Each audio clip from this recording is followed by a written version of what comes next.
ఇప్పటిదాకా అనేక తెలుగు చిత్రాలను తమ బంగ్లా భాషలో రీమేక్ చేసి మురిపించింది బంగ్లాదేశ్ చిత్రసీమ. అలా రూపొందిన వాటిలో నితిన్ ఇష్క్ ఆధారంగా తెరకెక్కిన ఆషిక్ ట్రూ లవ్, ఆటాడిస్తా స్ఫూర్తితో అమర్ ప్రణేర్ ప్రియ, ఆర్యా 2 రీమేక్గా అమీషుదు చెయ్యేచి తోమాయ్, డాన్ సీను ఆధారంగా బాద్షా, ది డాన్ వంటి చిత్రాలు రూపొందించి అక్కడి సినీ ఫ్యాన్స్ ను అలరించాయి.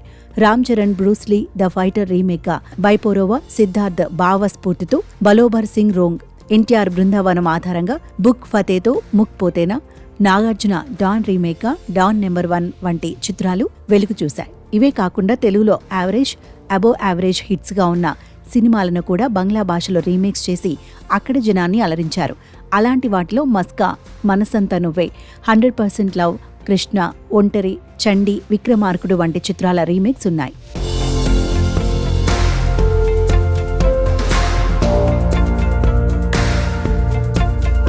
ప్రస్తుతం బంగ్లాదేశ్ సినిమా రంగంలో నెంబర్ 1గా సాగుతోన్న షాకిబ్ ఖాన్ తెలుగు చిత్రాల రీమేక్స్ తోనే సూపర్ స్టార్డమ్ చూశారని చెప్పవచ్చు. షాకిబ్ ఖాన్ తెలుగులో ఘన విజయం సాధించిన పోకిరి ఆధారంగా మోనర్ జాలా తీసి అక్కడ సూపర్ హిట్ పట్టేశారు. తెలుగు చిత్రాలు ఆటాడిస్తా, చిన్నోడు, నువ్వొస్తానంటే నేనొద్దంటానా, అల్లరి రాముడు, బాలు, డాన్, దమ్ము వంటి చిత్రాలను రీమేక్ చేసి అక్కడ తన స్టార్డమ్కు గట్టి పునాది వేసుకున్నారు షాకిబ్ ఖాన్.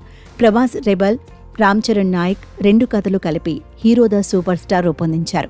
ఈ సినిమాతో నిర్మాతగాను మారారు షాకిబ్ ఖాన్. ఆయన స్ఫూర్తితో రియాజ్, ఓం, బప్పీ చౌదరి, జియా ఉల్ రోషన్, మన్నా వంటి స్టార్స్ కూడా తెలుగు చిత్రాల రీమేక్స్తో విజయాలను సొంతం చేసుకున్నారు. బంగ్లాదేశ్ చిత్రసీమలో నేరుగా విడుదలైన తెలుగు సినిమాలు కనిపించవు, కానీ హిందీలో అనువాదమైన తెలుగు చిత్రాలు కూడా అక్కడ సందడి చేశాయి. ప్రస్తుతం బంగ్లాదేశ్లో నెంబర్ 1 మూవీగా నిలిచిన తుఫాన్ గత ఏడాది జూన్లో విడుదలైంది. షాకిబ్ ఖాన్ హీరోగా రూపొందిన ఈ చిత్రం 7 కోట్ల బంగ్లాదేశ్ టకాలతో తెరకెక్కి ఏకంగా 56 కోట్ల టకాలు వసూలు చేసింది. మన కరెన్సీ రూపాయలతో పోల్చుకుంటే తుఫాన్ సినిమా 40 కోట్ల 32 లక్షల రూపాయలు పోగేసిందన్నమాట. ఈ సినిమాలోనూ పలు తెలుగు చిత్రాలు కనిపించడం విశేషం. ఏది ఏమైనా ఇన్ని భారతీయ భాషలు ఉండగా తెలుగు సినిమాలపై ఆధారపడి తెలివిగా సాగుతోంది బంగ్లాదేశ్ సినిమా.